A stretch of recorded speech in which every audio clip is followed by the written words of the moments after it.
किसी जमाने में मुर्गी का गोश्त खाना एक अय्याशी कहलाता था। मेरे जैसे गरीबों के बारे में कहा जाता था कि वो मुर्गी तभी खाते हैं या तो जब खुद बीमार हो या फिर मुर्गी बीमार हो। लेकिन दोस्तों आज ऐसा नहीं है। आज दुनिया भर में मुर्गी प्रोटीन हासिल करने का सबसे बड़ा और सबसे सस्ता जरिया बन चुका है। तो क्या कभी आपके जहन में ये सवाल आया है कि आखिर दुनिया भर में इतनी बड़ी तादाद में मुर्गियां और अंडे कहां से आते हैं? तो व्यूअर्स, इसी जवाब की तलाश में वॉइस डेली की आज की वीडियो बड़ी स्पेशल होने वाली है, क्योंकि इस वीडियो में हम आपको दिखाएंगे कि अंडे से मुर्गी निकलने से लेकर उसे पालने और आखिरी वक्त यानी गोश्त की सप्लाई तक किस तरह नए जमाने की एडवांस टेक्नोलॉजी से काम लिया जाता है। लेकिन आगे बढ़ने से पहले रेड बटन पर क्लिक करके और बेल आइकॉन को प्रेस करके वॉइस डेली के सब्सक्राइबर्स बनना मत भूलिए, ताकि ऐसी इन्फॉर्मेटिव वीडियोस आपको फ्यूचर में भी मिलती रहें। दोस्तों एक बात तो यकीनी तौर पर आप मानेंगे कि अगर पुराने रिवायती तरीके से मुर्गियां पाली जाएं तो वो अंडे और बच्चे तो देती हैं, लेकिन इस काम के लिए बहुत सी जगह और बहुत सा वक्त लगता है। और फिर ऐसे देसी तरीकों से मुर्गियां पालने में सारे अंडों से मुर्गी के बच्चे भी पैदा नहीं हो पाते,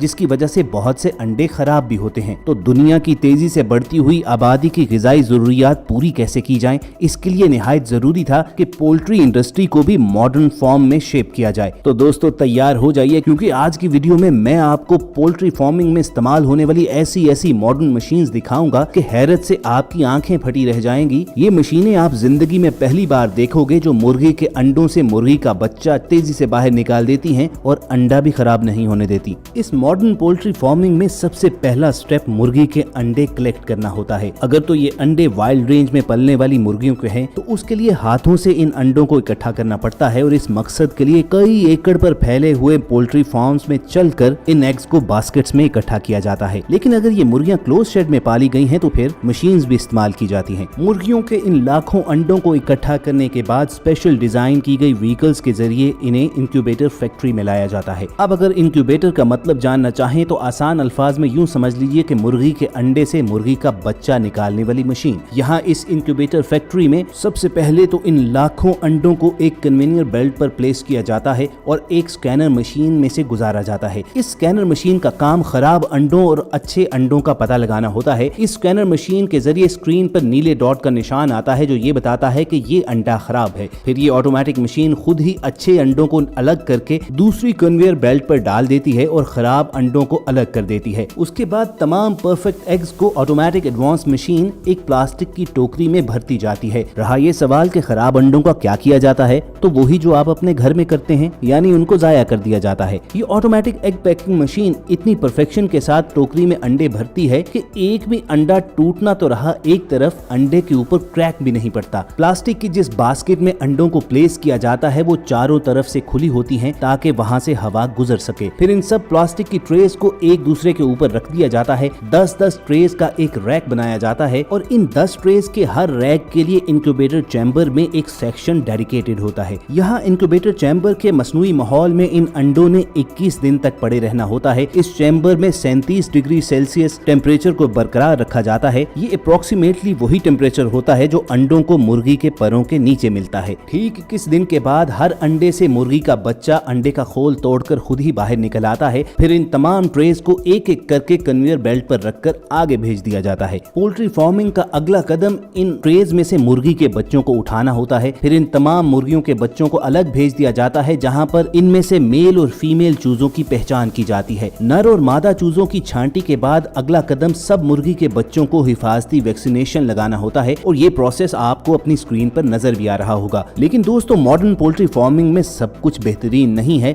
बल्कि पोल्ट्री फार्म्स की एक और डार्क साइड भी है, वो ये कि यहाँ पर पहले दिन के चूजों को जो उनके स्टैंडर्ड्स पर पूरा नहीं उतरते उन्हें मार दिया जाता है। आप अपनी स्क्रीन पर देख सकते हैं कि एक वर्कर इस चूजे की गर्दन को उसकी बॉडी से अलग करके उसे वेस्ट कर रहा है। फिर इनकी नजर में जो चूजे परफेक्ट हेल्थ कंडीशन में होते हैं उन्हें इस एग हेचरी से निकाल कर दोबारा बॉक्सेस में भरकर पोल्ट्री फार्म्स में ट्रांसपोर्ट कर दिया जाता है। अब यहाँ पर आपको बता दें कि पोल्ट्री फार्म्स भी दो किस्म के होते हैं। अच्छे और म्यारी पोल्ट्री फार्म्स में इन मुर्गी के बच्चों को जरूरत की हर एक चीज वाफिर मैसर होती है। जिस जगह मुर्गी के बच्चे रहते हैं वहाँ फर्श पर लकड़ी का बरादा या भूसा फैला दिया जाता है, क्योंकि ये मुर्गी के बच्चों के पेशाब और हर तरह के गंद को अब्सॉर्ब कर लेता है। है। इससे ना तो चूजों में इन्फेक्शन या बीमारी फैलती है और ना ही यहाँ पर बदबू पैदा होती है। आम और रिवायती पोल्ट्री फार्म्स के बरक्स इन मॉडर्न पोल्ट्री फार्म्स में मुर्गी के बच्चों को खाना और पानी भी मॉडर्न नोजलिंग टेक्नोलॉजी के जरिए दिया जाता है। चूजे जब भूखे और प्यासे होते हैं तो वो इन नोजल्स पर आकर अपनी चोंच मारते हैं, तो वहाँ से उनके लिए दाना और पानी गिरते हैं। इस तरह खुराक और पानी जाया भी नहीं होता और यहाँ पर गंद भी नहीं फैलता। इन मॉडर्न पोल्ट्री फार्म्स में मुर्गी के बच्चों को बड़ा करने के लिए ऑर्गेनिक फीड दी जाती है। यहाँ पर चूजों के लिए 24 घंटे हवा और रोशनी का इंतजाम रहता है। तकरीबन 2 महीने के अंदर जब ये बच्चे बड़े हो जाते हैं तो इनकी दोबारा से छांटी की जाती है। इनमें से जो मुर्गियां होती हैं उनसे अंडों का कारोबार किया जाता है। एक नॉर्मल और हेल्दी मुर्गी साल में तकरीबन 250 से 300 अंडे दे सकती है। इन मुर्गियों को एग प्रोडक्शन यूनिट में भेज दिया जाता है। वहाँ पर इनकी खुराक का बंदोबस्त भी होता है और जब ये मुर्गियां अंडा देती हैं तो ये ढलवान के जरिए एक कन्वेयर बेल्ट पर इकट्ठे होते हैं और फिर उसके बाद पैकिंग के लिए आगे भेज दिए जाते हैं। यहाँ पर दोबारा एक ऑटोमेटिक मशीन इन अंडों को इकट्ठा करती है और परफेक्टली अंडों की ट्रे में प्लेस करती रहती है। जब इनकी पैकिंग मुकम्मल हो जाती है तो इन अंडों को मार्केट में भेज दिया जाता है। इस तरीके से फैक्ट्रीज में बड़ी तादाद में अंडे प्रोड्यूस किए जाते हैं और मार्केट में सप्लाई होते हैं।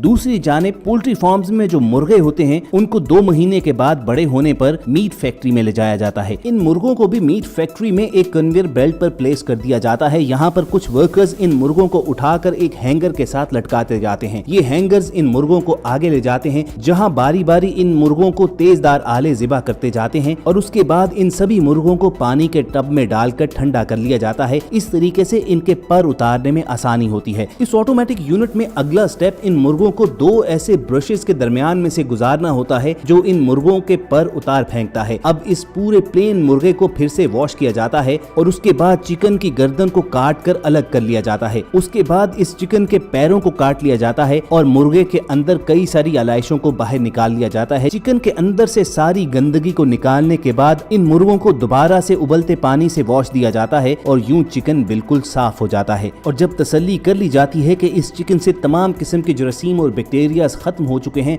तो उसके बाद इन मुर्गों को दोबारा से हैंगर पर लटका कर आगे पैकिंग के लिए रवाना किया जाता है। पैकिंग के भी 2 तरीकेकार हैं। पहले तरीके में तो इस चिकन को सालम यानी पूरे का पूरा पैक कर दिया जाता है, जबकि दूसरे तरीकाकार में इसे एक स्टैंड पर फिक्स किया जाता है और फिर बहुत से वर्कर्स बड़े फास्ट तरीके से इस पूरे चिकन को काट कर कई सारे पीसेस में तकसीम कर देते हैं। वर्कर्स के अलावा चिकन को पीसेस में काटने के लिए तेज धार वाली मशीनें भी होती हैं। उसके बाद लास्ट स्टेप में इस चिकन को भी पैक कर दिया जाता है और अब ये चिकन मार्केट में सप्लाई के लिए बिल्कुल तैयार है। तो दोस्तों इस तरह दुनिया भर में चिकन और अंडों के जरिए ग़िज़ाई ज़रूरियात पूरी की जाती हैं। वॉइस डेली की इस वीडियो में हमने मॉडर्न पोल्ट्री फार्मिंग के फर्स्ट से लास्ट स्टेप तक आपको डिटेल से बताया। अगर आपको हमारी मेहनत पसंद आई हो तो इस वीडियो को लाइक करके फेसबुक और व्हाट्सएप के जरिए दूसरे लोगों के साथ शेयर भी कीजिए और ऐसी ही इन्फॉर्मेटिव वीडियोस फ्यूचर में हासिल करने के लिए आप रेड बटन पर क्लिक करके और बेल आइकॉन को प्रेस करके वॉइस डेली के सब्सक्राइबर्स भी बनिए। बहुत जल्द दोबारा मुलाकात होगी। सुनते रहिए वॉइस डेली।